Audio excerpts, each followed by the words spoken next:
सभी छत्तीसगढ़ वासियों को हार्दिक बधाई। आज स्वतंत्रता दिवस की इस मंगल बेला में हम सभी स्वाधीनता का सुख साझा कर रहे हैं। हमको यह आजादी अंग्रेजी साम्राज्यवाद के विरुद्ध हमारे पूर्वजों के कठिन संघर्ष और बलिदान के बूते मिल पाई है।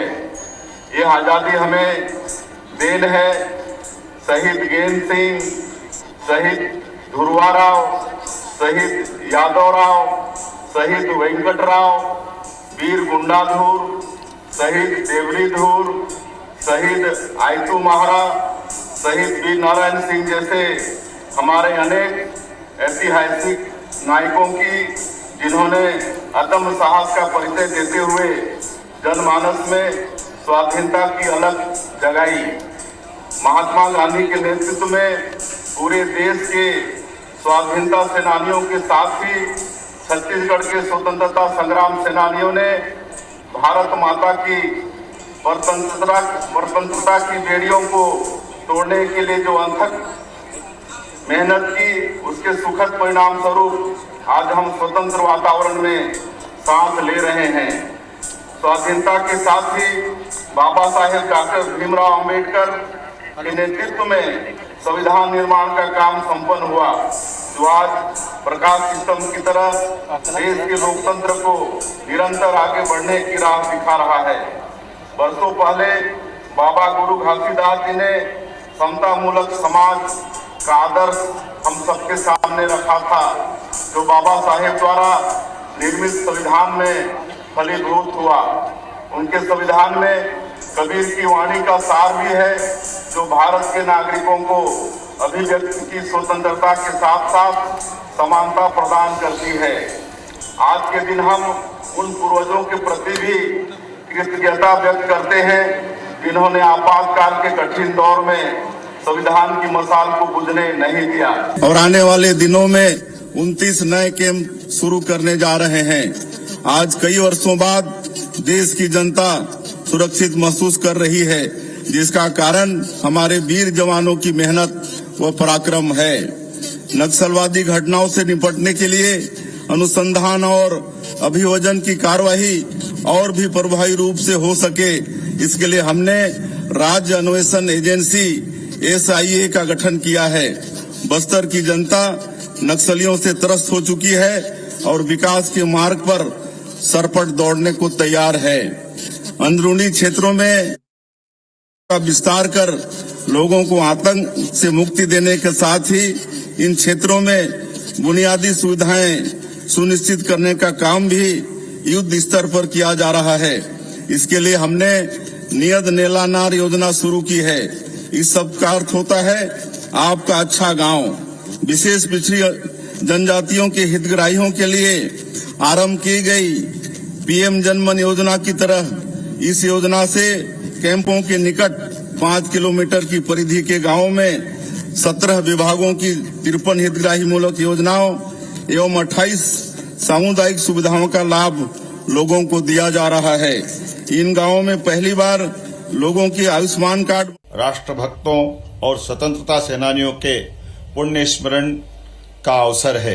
प्रशासन जनोन्मुखी हो, नागरिक विकास और सामाजिक सद्भाव में भागीदार बने, गरीबों के कल्याण की योजनाएं अंतिम पंक्ति के अंतिम व्यक्ति तक पहुंचे, ऐसी व्यवस्था बनाने के लिए हमारी सरकार कटिबद्ध है। यशस्वी प्रधानमंत्री श्रीमान नरेंद्र मोदी के नेतृत्व में विकसित भारत, विकसित मध्य प्रदेश पूरी दुनिया में अपनी पहचान माननीय मोदी जी के नेतृत्व में भारत ने बनाई है। पिछला एक दशक भारत के गौरव को बढ़ाने वाला गौरवशाली युग रहा है। माननीय प्रधानमंत्री जी के नेतृत्व में तेजी से वैभवशाली और शक्तिशाली भारत का निर्माण हो रहा है। भारत विश्व की तीसरी बड़ी अर्थव्यवस्था बनने के लक्ष्य को प्राप्त करने की दिशा में तेजी से अग्रसर है। मध्य प्रदेश के नागरिक सदैव विकास की ललक और राष्ट्र के लिए प्रेम का परिचय देते रहे हैं। जो भरा नहीं है भावों से, बहती जिसमें रसधार नहीं, वो हृदय नहीं है पत्थर है जिसमें स्वदेश का प्यार नहीं। मध्य प्रदेश का बजट अगले 5 वर्ष में 2 गुना करने की दिशा में सरकार काम कर रही है। विगत 3 वित्तीय वर्षों में राज्य शासन द्वारा अधोसंरचनात्मक पूंजीगत कार्यों के व्यय में निरंतर वृद्धि प्राप्त की गई है। वित्तीय वर्ष 2023-24 में पूंजीगत व्यय 60,690 करोड़ रुपए किया गया है। वर्ष 2022-23 की तुलना में यह वृद्धि लगभग 9% है। माननीय प्रधानमंत्री जी ने देश के विकास में 4 वर्गों यथा युवा, महिला, किसान और गरीबों को आधार स्तंभ के रूप में परिभाषित किया है। मध्य प्रदेश सरकार माननीय प्रधानमंत्री जी के विचारों से प्रेरणा लेकर 4 मिशन, युवा शक्ति मिशन, गरीब कल्याण मिशन, किसान कल्याण मिशन, नारी सशक्तिकरण मिशन मध्य प्रदेश की स्थापना दिवस 1 नवंबर से लागू करने जा रही है। युवा शक्ति मिशन के अंतर्गत शिक्षा, कौशल विकास, रोजगार, उद्यमिता, नेतृत्व विकास, सांस्कृतिक और सामाजिक विकास की कार्य योजना तैयार कर मिशन मोड में कार्य किया जाएगा। गरीब कल्याण मिशन स्वरोजगार योजनाएं, सामाजिक सुरक्षा योजनाएं, आवास, शिक्षा और स्वास्थ्य की सुविधा आदि की दिशा में कार्य करेगा। नारी सशक्तिकरण मिशन के तहत बालिका शिक्षा, लाडली लक्ष्मी योजना, लाडली बहना योजना, लखपति दीदी योजना, महिला स्व सहायता समूहों के सशक्तिकरण आदि कार्य सर्वोच्च प्राथमिकता से किए जाएंगे। किसान कल्याण मिशन के अंतर्गत सरकार कृषि एवं उद्यानिकी को लाभ का व्यवसाय बनाने की दिशा में कार्य करेगी। किसानों को राहत एवं कृषि की पैदावार बढ़ाने की दिशा में ठोस प्रयास किए जाएंगे। युवा शक्ति मिशन युवाओं के भविष्य को उज्जवल और सशक्त बनाने का संकल्प है। स्वामी विवेकानंद ने कहा था, उठो, जागो और तब तक मत रुको जब तक लक्ष्य की प्राप्ति न हो जाए। हमारे युवाओं को सिर्फ पारंपरिक शिक्षा तक सीमित नहीं रहना है, बल्कि AI, मशीन लर्निंग और कोडिंग जैसी उभरती तकनीकों की भी शिक्षा प्राप्त करनी है। प्रदेश के 55 जिलों आदिवासी व्यक्ति के उत्थान और विकास को सुनिश्चित करने के इसी लक्ष्य के अनुरूप हम अथक कार्य कर रहे हैं। अंत्योदय एवं प्राथमिकता राशन कार्ड धारी 68 लाख परिवारों को अगले 5 सालों तक निःशुल्क खाद्यान्न वितरण का निर्णय हमारी सरकार द्वारा लिया गया है। आर्थिक रूप से पिछड़े परिवारों को बुनियादी सुविधाएं उपलब्ध कराना हमारी सर्वोच्च प्राथमिकता है। इसमें सबसे पहले सबको आवास सुनिश्चित करने की जिम्मेदारी है। मैं पिछले 3 दशकों से विशेष पिछड़ी जनजाति पहाड़ी कोरवा के निकट संपर्क में रहा हूं। उनके करीब रहकर मैंने देखा है घास फूस के आवास में रहने वालों का दर्द क्या होता है। जब हमारे यशस्वी प्रधानमंत्री PM आवास योजना लेकर आए तो प्रदेश के लाखों परिवारों को उम्मीदें जगी, लेकिन पिछले 5 सालों में प्रदेश के 18 लाख जरूरतमंद परिवारों के आवास का सपना पूरा नहीं हो सका। हमने संकल्प लिया कि हम इन 18 लाख परिवारों की पीड़ा दूर करेंगे। शपथ लेने के अगले दिन ही हमारी सरकार ने इनके आवास के सपने को पूरा करने की राह खोल दी। इसके साथ ही सामाजिक आर्थिक सर्वेक्षण में चिन्हांकित 47,090 आवासीन परिवारों को आवास स्वीकृत करने का निर्णय भी हमने मुख्यमंत्री आवास योजना के तहत लिया है। सबको आवास के साथ ही सबको शुद्ध पेयजल उपलब्ध कराने माननीय प्रधानमंत्री जी ने जल जीवन मिशन की आरंभ किया है। प्रदेश में इसके क्रियान्वयन की दिशा में हम तेजी से काम कर रहे हैं। इसके लिए हमने 4,500 करोड़ रुपए का बजट रखा है। प्रदेश में भूजल की समस्या वाले गांवों में जल जीवन मिशन के अंतर्गत मल्टी विलेज स्कीम के माध्यम से पेयजल आपूर्ति का काम शुरू हो गया है। फिलहाल राज्य के 18 जिलों में 70 मल्टी विलेज योजनाओं का काम आरंभ हो गया है। हमने छत्तीसगढ़ में 50 लाख ग्रामीण परिवारों को नल कनेक्शन प्रदान करने का लक्ष्य रखा था। मुझे खुशी है कि इसमें से 39,31,000 परिवारों में हम नल कनेक्शन उपलब्ध करा चुके हैं। हमारे ग्रंथों में सर्वे संतु निरामया की कामना की गई है। किसी तरह की बीमारी हो जाने पर सबसे ज्यादा चिंता आर्थिक रूप से कमजोर लोगों को उठानी पड़ती है। इसे देखते हुए प्रदेश में आयुष्मान भारत, प्रधानमंत्री जन आरोग्य योजना के साथ ही शहीद वीर नारायण सिंह स्वास्थ्य योजना लागू करने का निर्णय लिया गया है। इन दोनों योजनाओं से छत्तीसगढ़ के 77,20,000 परिवारों को 5 लाख रुपए तक निःशुल्क स्वास्थ्य सेवाओं का लाभ मिल रहा है। वन अधिकार पत्र धारकों की मृत्यु हो जाने के पश्चात उनके वारिसों को वन अधिकार पत्र हस्तांतरित करने की प्रक्रिया का उल्लेख वन अधिकार नियमों में नहीं था। इस वजह से नामांतरण, सीमांकन, खाता विभाजन जैसे राजस्व संबंधी कार्य संभव नहीं थे। हमने अपने जनजाति और वनवासी भाइयों की पीड़ा को समझा। हमारी सरकार द्वारा उनके वारिसों को वन अधिकार पत्र हस्तांतरित करने का प्रावधान किया है। अब वन अधिकार पत्र धारण करने वाले हमारे जनजाति और वनवासी भाइयों के लिए सीमांकन, नामांतरण, खाता विभाजन जैसे कार्य सहज हो गए हैं। इन वन अधिकार पत्रों को डिजिटलाइज भी किया गया है। जनजातीय क्षेत्रों में वन धन केंद्रों के माध्यम से माननीय प्रधानमंत्री जी ने वनोपज संग्राहकों की आर्थिक तरक्की की नई राह खोली है। हमारी सरकार ने राज्य के तेंदुपत्ता संग्राहकों की पारिश्रमिक दर को 4,000 रुपए प्रति मानक बोरा से बढ़ाकर 5,500 रुपए कर दिया है। साथ ही तेंदुपत्ता संग्रहण समय सीमा में भी वृद्धि की गई है, जिससे हमारे भाई बहन अधिक समय तक तेंदुपत्ता संग्रहण कर बढ़ी हुई आय अर्जित कर पा रहे हैं। इस साल 13,05,000 तेंदुपत्ता संग्राहकों को कुल 855 करोड़ 80 लाख रुपए का भुगतान किया गया है। इनकी संख्या पिछले वर्ष की तुलना में 1,72,000 अधिक है। युवा हमारे भविष्य हैं।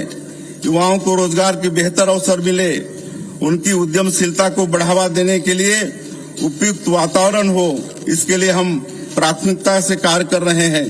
हमारी सरकार यह मानती है कि भर्ती प्रक्रियाओं में की गई अनियमितताएं होनहार युवकों को रोजगार के अवसरों से वंचित तो करती ही है।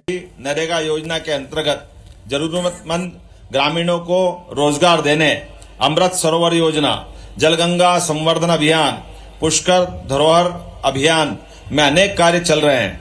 स्वच्छ भारत मिशन ग्रामीण में वर्ष 2025 तक प्रदेश के ग्रामों को कचरे और कीचड़ से मुक्ति दिलाकर उन्हें मॉडल श्रेणी का ODF प्लस ग्राम बनाने का लक्ष्य रखा है। करीब 42,000 ग्रामों में यह कार्य हो गया है। राज्य ग्रामीण आजीविका मिशन में 66,000 से अधिक परिवारों को आर्थिक उन्नयन गतिविधियों से जोड़ा गया है। जनजाति वर्ग के समग्र विकास और कल्याण के लिए इस वित्त वर्ष में 40,804 करोड़ रुपए के बजट का प्रावधान किया गया है, जो पिछले बजट की तुलना में 23.4% अधिक है। तेंदुपत्ता संग्राहकों का मानदेय 3,000 रुपए प्रति बोरा से बढ़ाकर 4,000 रुपया कर दिया गया है, जिसका सीधा लाभ लगभग 35 लाख संग्राहकों को मिल रहा है।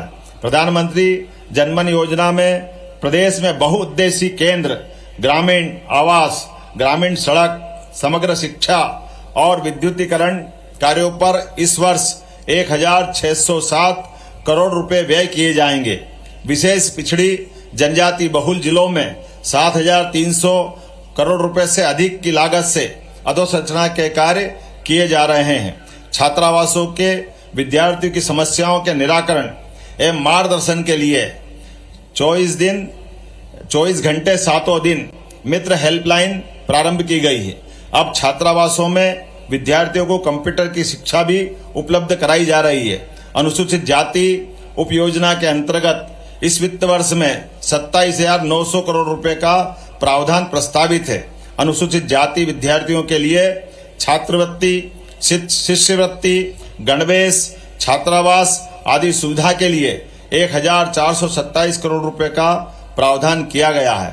विमुक्त, घुमंतु एवं अर्ध घुमंतु वर्ग के बालकों की स्कॉलरशिप को बढ़ाकर 1,550 रुपये, बालिकाओं की स्कॉलरशिप राशि को बढ़ाकर 1,590 रुपये प्रति माह कर दिया गया है।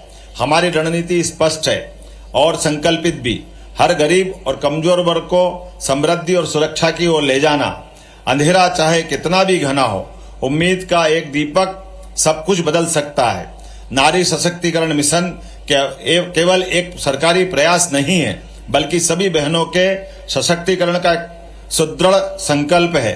यह मिशन महिलाओं के सशक्तिकरण, समानता के अवसर, सुरक्षा और सम्मान को सुनिश्चित करने के लिए समर्पित है। इसी उद्देश्य से प्रदेश सरकार ने महिलाओं के आर्थिक, सामाजिक, शैक्षणिक और राजनीतिक सशक्तिकरण को अपनी सर्वोच्च प्राथमिकता में रखा है। नारी सशक्तिकरण मिशन के अंतर्गत हम बहनों को उद्यमिता में बढ़ावा देने, कौशल विकास के अवसर उपलब्ध कराने, शिक्षा व रोजगार के साधनों को सुलभ कराने के लिए पूरी तरह कटिबद्ध हैं। महिला स्वसहायता समूहों को सुदृढ़ कर महिलाओं के आर्थिक विकास को बढ़ावा दिया जाएगा। महिलाओं की सुरक्षा और सम्मान के प्रति भी सरकार पूरी तरह सजग है। हम स्वास्थ्य सुविधाओं में सुधार कर रहे हैं। बेटी बचाओ, बेटी पढ़ाओ अभियान को और मजबूत बना रहे हैं और महिलाओं के विरुद्ध अपराधों के प्रति जीरो टॉलरेंस की नीति को सख्ती से लागू कर रहे हैं। लाडली बहना योजना का उद्देश्य हर बहन को आर्थिक रूप से मजबूत बनाना है, ताकि वे किसी भी कठिनाई का सामना अपने दम पे कर सके, अपनी आवश्यकताओं को पूरा कर सके और आत्मनिर्भर बन सके। योजना के अंतर्गत 1,29,00,000 बहनों के खाते में विगत 8 महीने में 12,000 करोड़ रुपए से अधिक की राशि अंतरित की जा चुकी है। इस वर्ष रक्षाबंधन के पावन पर्व पर प्रदेश सरकार ने हर बहन के खाते में 250 रुपए की अतिरिक्त राशि जारी की है, ताकि सभी बहनें त्योहार को खुशी और सम्मान के साथ मना सके। रक्षाबंधन केवल एक त्योहार नहीं, बल्कि भाई बहन के अटूट प्रेम और सुरक्षा का प्रतीक है। सरकार यह सुनिश्चित कर रही कि हर बहन की रक्षा के लिए न केवल उसका भाई, बल्कि उसकी सरकार भी सदैव तत्पर रहे। प्रदेश प्रधानमंत्री मातृ वंदना योजना में देश में प्रथम है। इस योजना में प्रौद्योगिकी संस्थान आरंभ करने जा रहे हैं। इसके लिए पहले चरण में रायपुर, रायगढ़, बस्तर, कबीरधाम और जसपुर में भी इनकी स्थापना की जाएगी। प्रदेश में स्वास्थ्य सुविधाओं की स्थिति को मजबूत करने मेडिकल शिक्षा का लगातार विस्तार जरूरी है। हमने संभाग स्तर पर एम्स की तर्ज पर Chhattisgarh institute of medical science CIMS आरंभ करने का निर्णय लिया है। रायपुर में मेकाहारा तथा बिलासपुर में सिम्स के भवन विस्तार तथा अन्य सुविधाओं पर काम प्रारंभ कर दिया है। युवाओं को बड़े पैमाने पर रोजगार प्रदान करते हुए अर्थव्यवस्था को तेज रफ्तार देने हेतु हम प्रदेश की नई उद्योग नीति तैयार कर रहे हैं। इसके लिए हम देश की जानी मानी विशेषज्ञ संस्थाओं तथा उद्योग संगठनों की सलाह लेकर कार्य कर रहे हैं। औद्योगिक अवसरों को आगे बढ़ाने देश दुनिया में जो नवाचार प्रारंभ किए गए हैं उन्हें राज्य की परिस्थिति के अनुरूप लागू करने छत्तीसगढ़ आर्थिक सलाहकार परिषद के गठन का निर्णय भी हमने लिया है। राज्य में निवेश का बेहतर माहौल हो, इसके लिए हमने सिंगल विंडो सिस्टम को नवीनीकृत किया है। इससे उद्यमियों को अनापत्ति प्रमाण पत्र तथा अन्य क्लियरेंस के लिए सरकारी कार्यालयों के चक्कर नहीं लगाने पड़ेंगे। प्रधानमंत्री श्री नरेंद्र मोदी जी के कार्यकाल में जिस तरह से छत्तीसगढ़ में नेशनल हाईवे, एयरपोर्ट और रेलवे कनेक्टिविटी के क्षेत्र में महत्वपूर्ण कार्य हुए हैं, उससे छत्तीसगढ़ अब निवेश के लिए सबसे आदर्श जगह बन गया है। यहाँ प्रचुर खनिज संसाधन, कानून व्यवस्था की बेहतर स्थिति और कुशल मानव संसाधन के बूते अधिक किसान भाइयों के खाते में 1,643 करोड़ रुपए का अंतरण किया गया है। हमारा उद्देश्य किसानों की आमदनी को दोगुना करना है और इसके लिए सिंचाई की क्षमता को बढ़ाने, प्राकृतिक खेती को प्रोत्साहन देने, कृषि जिन्स के निर्यात को बढ़ावा देने आदि पर ध्यान केंद्रित किया गया है। सरकार ने फसलों के उपार्जन की व्यवस्था, मंडियों की व्यवस्था को बेहतर बनाने के लिए कई कदम उठाए हैं। मिट्टी परीक्षण में कृषि स्नातक युवाओं के साथ पार्टनरशिप में कार्य करने की नीति बनाई गई। कृषि प्रसंस्करण उद्योगों का जाल बिछाकर स्थानीय स्तर पर ही कृषि उपज का मूल्य संवर्धन करने की दिशा में तेजी से काम किया जाएगा, जिससे प्रदेश की अर्थव्यवस्था को मजबूती मिलेगी।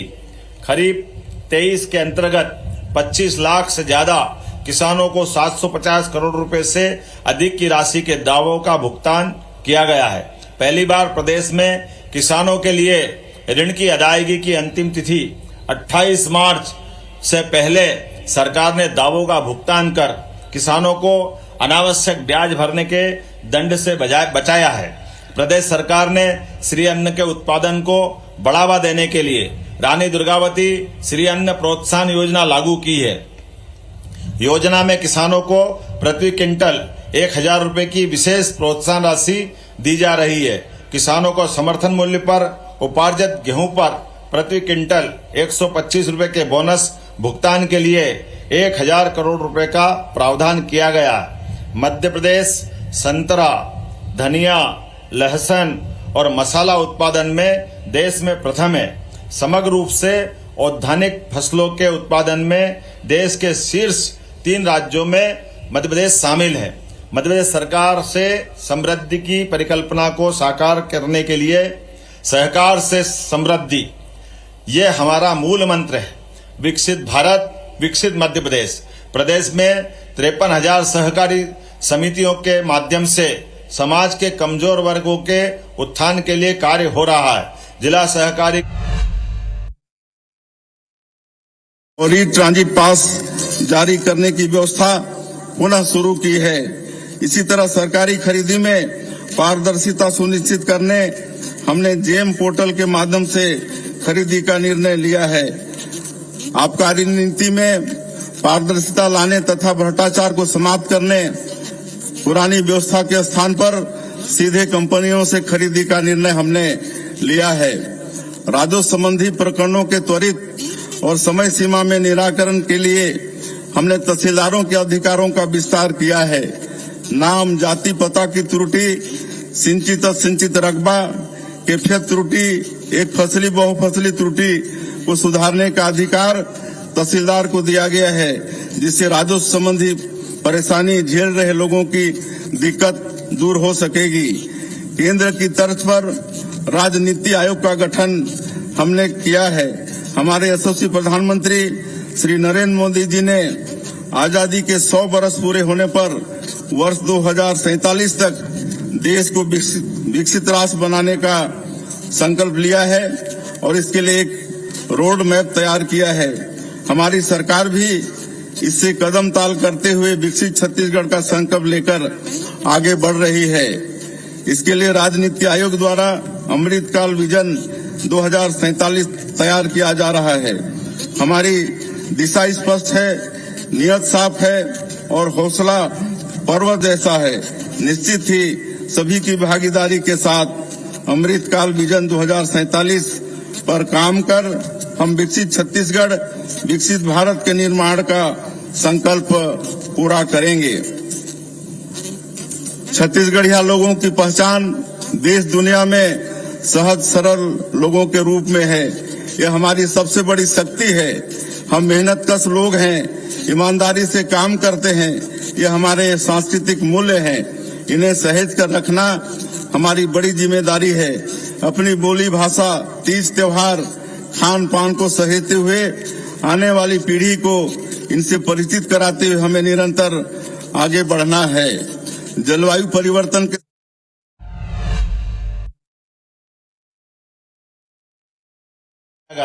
जिससे नागरिक सड़कों की मरम्मत के लिए सीधे जिम्मेदार अधिकारी तक अपनी बात पहुंचा सकेंगे। प्रधानमंत्री ग्रामीण सड़क योजना में इस वर्ष 900 किलोमीटर से अधिक की लंबाई की सड़कें बनाई गई हैं। प्रदेश में 50 लाख हेक्टेयर क्षेत्र सिंचित है।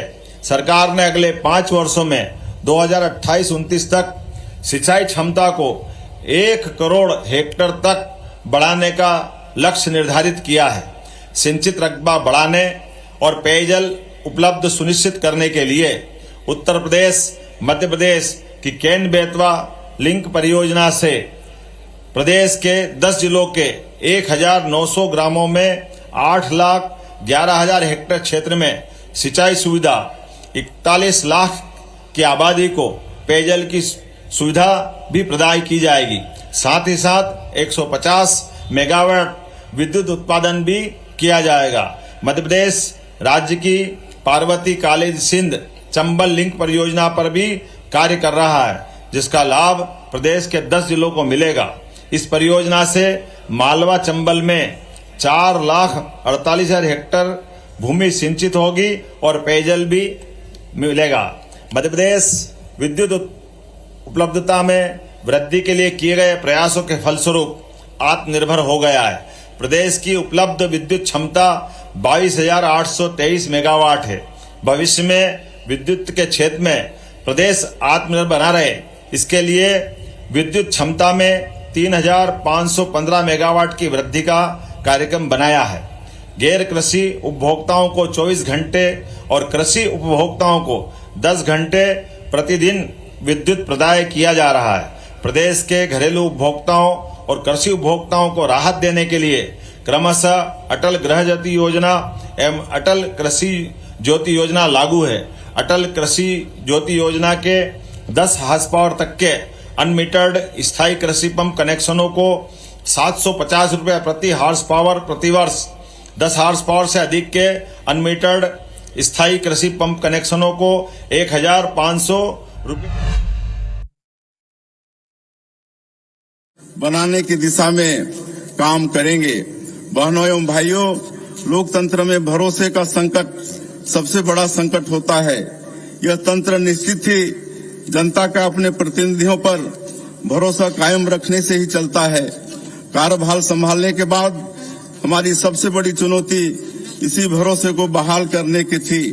हमें इस अवसर पर यह कहते हुए संतोष हो रहा है कि हमारी सरकार ने आपसे किए अधिकांश बड़े वायदों को पूरा कर इस विश्वास को फिर से स्थापित किया है।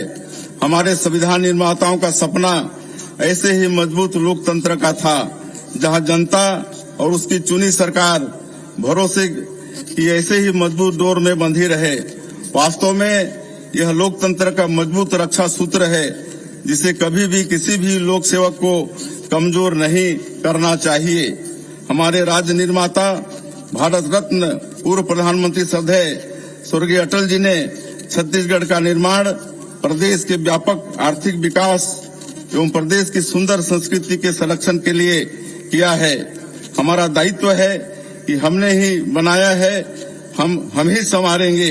इस संकल्प के साथ प्रदेश के नव निर्माण की महती कार्य में पूरी लगन से जुटकर अटल जी का सपना साकार करें। स्वतंत्रता दिवस का यह दिन हमें स्मरण कराता है कि हमें मिली आजादी बहुत बहुमूल्य है। पूर्वजों ने कठिन संघर्ष और बलिदान देकर स्वतंत्रता की विरासत हमें सौंपी है। हमारे पूर्वजों ने भारत माता को स्वतंत्रता की बेड़ियों से आजाद कर देशभक्ति की अनुपम मिसाल प्रस्तुत की है। विकसित भारत के निर्माण में अपनी सहभागिता प्रदान कर देश को संवारने के अनुकरण करने कार्य में अपना योगदान देकर हम पूर्वजों की इस परंपरा को आगे बढ़ाने का यश हासिल कर सकते हैं। यही हमारा कर्तव्य भी है। आप सभी को पुनः स्वतंत्रता दिवस की बहुत बहुत बधाई। राम राम, जय जोहार, जय भारत, जय छत्तीसगढ़। धन्यवाद माननीय मुख्यमंत्री जी। कारीगर जिनको रोजगार का साधन बुनाई और कशीदाकारी से मिलता है। कुछ शिल्प के लिए जीआई प्रमाण पत्र भी प्राप्त किए गए हैं, जिनमें बटिक शिल्प, जबलपुर का पत्थर शिल्प, ग्वालियर का हैंडमेड कारपेट, वाराणसी की हैंडलूम साड़ी शामिल है। खनिज संपदा के मामले में मध्य प्रदेश समृद्ध है। प्रदेश में मुख्य खनिज की 718 खदानें स्वीकृत है। प्रदेश का हीरा खनन कार्य पूरे देश में अनूठा है। मध्य प्रदेश में हीरा तराशने का कार्य भी किया जाएगा। नदियों से प्राकृतिक रेत की निर्भरता को कम करने के लिए पत्थर से निर्मित एम सैंड को प्रोत्साहन दिया जा रहा है। नागरिकों को शासन की विभिन्न योजनाओं का लाभ देने के लिए राज्य एकल नागरिक डेटाबेस, सिंगल सिटीजन डेटाबेस तैयार किया गया है। वर्तमान में 9 विभागों की 67 योजनाओं में एकल नागरिक डेटाबेस समग्र आईडी का उपयोग प्रारंभ करवाया गया है। हवाई पट्टियों के विकास के साथ ही गुना, शिवपुरी, उज्जैन विमानतल के विकास के लिए कार्य प्रारंभ किए गए हैं। प्रदेश में दिल्ली की तरह कार्गो हब की सुविधा विकसित की जाएगी। शिक्षा में गुणवत्तापूर्ण सुधार, एक शिक्षा व्यवस्था को सर्व सुविधा युक्त और सुदृढ़ बनाने के लिए केंद्र के सहयोग से पीएम श्री योजना के प्रदेश के 416 विद्यालयों में यह योजना लागू की गई है। इस वित्तीय वर्ष में योजना को 137 विद्यालयों में लागू किया जा रहा है। प्रदेश के विभिन्न क्षेत्रों में प्रथम चरण के 275 सीएम राइज विद्यालय संचालित हो रहे हैं। पिछले 3 शिक्षा सत्र में प्राथमिक, माध्यमिक, उच्च माध्यमिक शिक्षक एवं अन्य पदों पर 32,082 शिक्षकों की भर्ती की गई है। वर्ष 2024-25 में 4,50,000 पात्र छात्र छात्राओं को निःशुल्क साइकिल प्रदान की जाएगी। नवीन शिक्षक आवास योजना के अंतर्गत शैक्षणिक विकास में और अधिक गुणवत्ता लाने के लिए ग्रामीण शिक्षकों के आवास योजना को स्वीकृति दी गई है। समग्र शिक्षा के अंतर्गत सैनिटेशन और हाइजीन योजना में कक्षा 7 से 12 की 19 लाख छात्राओं के बैंक खातों में प्रति छात्रा 300 रुपये के मान से 57 करोड़ की राशि अंतरित की गई है। मध्य प्रदेश उच्च शिक्षा के सकल नामांकन अनुपात में राष्ट्रीय औसत से आगे निकल गया है।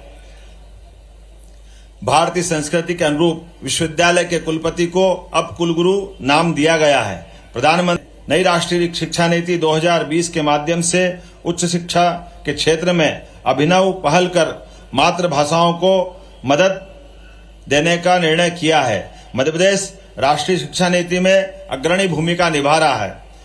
प्रधानमंत्री उच्चतर शिक्षा अभियान पीएम उषा में प्रदेश के 8 विश्वविद्यालयों में अधोसंरचना एवं अन्य विकास कार्यों के लिए 400 करोड़ की राशि स्वीकृत की गई है। प्रदेश में डिजिटल विश्वविद्यालय की स्थापना की जाएगी। महाविद्यालयों के लिए 2000 से अधिक नवीन पद सृजित किए गए हैं। खरगोन में क्रांति सूर्य टंट्या भील विश्वविद्यालय, सागर में रानी अवंतीबाई लोधी विश्वविद्यालय, गुना में तात्या टोपे विश्वविद्यालय प्रारंभ किए गए हैं। सागर में आचार्य श्री विद्यासागर महाराज के नाम से आयुर्वेदिक मेडिकल कॉलेज भी प्रारंभ किया जाएगा। महाविद्यालय स्तर पर विदेशी भाषाओं के अध्ययन केंद्र भी बनाए जाएंगे। मुख्यमंत्री मेधावी विद्यार्थी योजना में इस वर्ष 61,629 मेधावी विद्यार्थियों को 450 करोड़ रुपए की राशि उपलब्ध कराई गई है। मध्य प्रदेश कौशल विकास परियोजना के अंतर्गत भोपाल में ग्लोबल स्किल पार्क के निर्माण का कार्य किया जा रहा है। प्रदेश में इंजीनियरिंग और मेडिकल की शिक्षा को हिंदी में पढ़ाने की व्यवस्था की जा रही है। प्रदेश में चिकित्सा व्यवस्था को बेहतर बनाने के लिए आगामी 2 वर्ष में 25,000 पदों को भरने की कार्य योजना है। अत्यंत गंभीर चिकित्सकीय परिस्थिति में रोगी को त्वरित एवं विशेष चिकित्सीय उपचार की आवश्यकता की स्थिति में देश के उच्चतम संस्थानों में त्वरित परिवहन किए जाने के लिए पीएम श्री एयर एम्बुलेंस सेवा का संचालन प्रारंभ किया गया है। प्रदेश में मेडिकल टूरिज्म को बढ़ावा देने के लिए 200 से 250 एकड़ के क्षेत्र में मेडिकल पार्क विकसित होंगे, जिससे विभिन्न सुपर स्पेशलिटी सेवाएं आम जन को एक ही स्थान पर उपलब्ध हो सकेगी। प्रदेश में सिकल सेल एनीमिया की रोकथाम बचाव के लिए विशेष प्रयास किए जा रहे हैं। समस्त आदिवासी बहुल जिलों में सिकल सेल एनीमिया की जांच की जा रही है। प्रत्येक जिला अस्पताल में आयुष विंग बनाया जा रहा है। प्रदेश में प्रत्येक जिला अस्पताल में आगामी 17 सितंबर को माननीय प्रधानमंत्री जी के जन्म दिवस के अवसर पर रेड क्रॉस से जन आरोग्य केंद्र प्रारंभ किए जा रहे हैं। प्रदेश सरकार ने स्वास्थ्य संस्थाओं के सुचारू संचालन के लिए 46,491 नवीन पदों की स्वीकृति प्रदान की है। प्रदेश में शीघ्र ही नए 11 आयुर्वेदिक चिकित्सा महाविद्यालय प्रारंभ होंगे। राजस्व विभाग की सेवाओं को नागरिकों तक पहुंचाने के लिए इस वर्ष 15 जनवरी से 15 मार्च तक राजस्व महाअभियान संचालित कर 30 लाख से अधिक राजस्व प्रकरणों का निराकरण किया गया है। प्रदेश में 16 जुलाई से 30 अगस्त तक राजस्व महाअभियान 2 भी जारी किया गया है। प्रदेश 15 अगस्त 2024 से ई संपदा सॉफ्टवेयर को लागू करने जा रहा है, जिसके माध्यम से रजिस्ट्री पूर्णतः डिजिटल होकर डिजिटल हस्ताक्षर से निष्पादित की जाएगी। वह अपने व्यक्ति घर बैठकर ही दस्तावेज डिजिटल करवा करके अपने को प्राप्त करेगा। प्रदेश में पिछड़े वर्ग के 7,37,000 विद्यार्थियों को गत वित्त वर्ष में लगभग 1,000 करोड़ की पोस्ट मैट्रिक छात्रवृत्ति राशि मंजूर की गई। विदेश में पढ़ाई के लिए भी 64 विद्यार्थियों को लगभग 14 करोड़ रुपए की राशि प्रदान की गई। मुख्यमंत्री पिछड़ा वर्ग एवं अल्पसंख्यक उद्यम योजना में बैंकों के माध्यम से 600 विद्यार्थियों को 32 करोड़ 42 लाख रुपए की ऋण राशि वितरित की गई। जनजाति विद्यार्थियों को छात्रवृत्ति, आवास सहायता, विदेश में अध्ययन के लिए सहायता, सिविल सेवा प्रोत्साहन, परीक्षा पूर्व प्रशिक्षण केंद्र, आकांक्षा योजना का भी लाभ दिलवाया जा रहा है। विशेष पिछड़ी जनजातियों बेगा, भारिया, सहरिया के 2 लाख से अधिक परिवारों को हर महीने 1,500 रुपए की राशि पोषण आहार के लिए प्रदान की जा रही।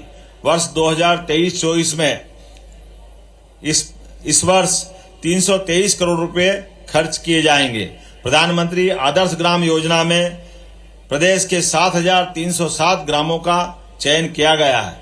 इस वर्ष योजना में 238 करोड़ की राशि मंजूर की गई। पीएम जनमन योजना में प्रदेश में ग्रामीण आवास, ग्रामीण सड़क, समग्र शिक्षा, विद्युतीकरण कार्यों पर इस वर्ष 1,607 करोड़ रुपए व्यय किए जाएंगे। प्रदेश के विभिन्न स्थानों पर जनजाति समुदायों के गौरवशाली व्यक्तियों के संग्रहालय का भी विकास किया जाएगा। जबलपुर में राजा शंकर शाह, रघुनाथ शाह संग्रहालय का कार्य किया जा रहा है। जनजाति संग्रहालय छिंदवाड़ा को नया स्वरूप दिया जा रहा है। जबलपुर एयरपोर्ट और मदन महल फ्लाईओवर का नामकरण वीरांगना रानी दुर्गावती के नाम पर किया गया है। मध्य प्रदेश में अनुसूचित जाति वर्ग के कल्याण के लिए जनसंख्या के मान से बजट का प्रावधान कर 2024-25 में 2,387 करोड़ की राशि अनुसूचित जाति कल्याण के लिए रखी गई है। विमुक्त, घुमक्कड़, अर्ध घुमक्कड़ समुदाय की जातियों के शैक्षणिक, आर्थिक और सामाजिक उन्नयन के विभिन्न कार्य किए जा रहे हैं। मध्य प्रदेश में नगरों में बेहतर नागरिक सुविधाएं प्रदान की जा रही। इंदौर, भोपाल, जबलपुर में मेट्रोपॉलिटन सिटी बनाई जाएगी। इंदौर और भोपाल में मेट्रो ट्रेन का काम तेजी से चल रहा है। आने वाले समय में इंदौर से उज्जैन के बीच मेट्रो ट्रेन भी प्रारंभ की जा रही है। कायाकल्प अभियान के अंतर्गत 2,500 करोड़ रुपए की राशि के निवेश से शहरों की सड़कों की स्थिति बेहतर हुई है। शहरी पेयजल योजना में प्रदेश के 413 नगरीय निकाय, 5 छावनी क्षेत्र में योजना लागू करने के लिए वित्तीय व्यवस्था पूर्ण की गई है। इंदौर नगर निगम को लगातार 7 वर्ष से देश के सबसे स्वच्छ शहर होने का गौरव हासिल है। मध्य प्रदेश अब देश दुनिया के पर्यटकों का पसंदीदा गंतव्य है। प्रदेश में 3 विश्व धरोहर खजुराहो, सांची और भीमबेटका है। ओरछा और मांडव के साथ ही ग्रामीण पर्यटन के अनेक स्थान भी प्रदेश की धरोहर है। अनेक राष्ट्रीय उद्यान, अभयारण्य भी पर्यटकों को आकर्षित करते हैं। मध्य प्रदेश की सांस्कृतिक विरासत का ये मुख्य केंद्र है। माननीय प्रधानमंत्री जी के कर कमलों से विक्रमोत्सव के अवसर पर दुनिया की पहली विक्रमादित्य वैदिक घड़ी का शुभारंभ कर भारतीय कालगणना का साक्षात्कार पूरी दुनिया से कराया गया है। पीएम श्री पर्यटन वायु सेवा प्रारंभ कर प्रदेश के 8 शहरों भोपाल, इंदौर, जबलपुर, रीवा, ग्वालियर, सिंगरौली और खजुराहो को हवाई सेवा से जोड़ा गया है। पीएम श्री धार्मिक पर्यटन हेली सेवा का संचालन भी प्रारंभ किया गया है। भगवान श्री राम, भगवान श्री कृष्ण के बिना संसार अधूरा है।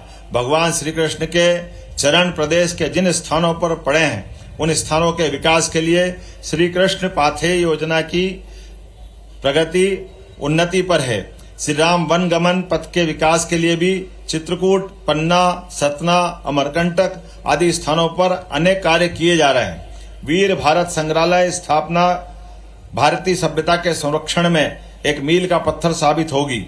इस वर्ष वीरांगना रानी दुर्गावती का 500वां जयंती वर्ष और देवी अहिल्या का 300 जयंती वर्ष उत्सव विभिन्न सांस्कृतिक गतिविधियों के माध्यम से संपूर्ण प्रदेश में धूमधाम से मनाया जाएगा। मुख्यमंत्री तीर्थ दर्शन योजना में इस वर्ष से हवाई जहाज के माध्यम से तीर्थ यात्रा शुरुआत की है। उज्जैन में धर्मस्व संचालनालय कार्यालय को स्थानांतरित किया गया है। विरासत के साथ विकास के विचार को महत्व देते हुए प्रदेश में धार्मिक और आध्यात्मिक महत्व के लोक विकसित किए जा रहे हैं। वनों और वन्य प्राणियों ने मध्य प्रदेश की एक अलग पहचान बनाई है। मध्य प्रदेश बाघ, तेंदुआ, घड़ियाल जैसे प्राणियों की सर्वाधिक संख्या वाला प्रदेश है। चीता पुनर्स्थापन करने वाला मध्य प्रदेश तो एशिया का एकमात्र स्थान है।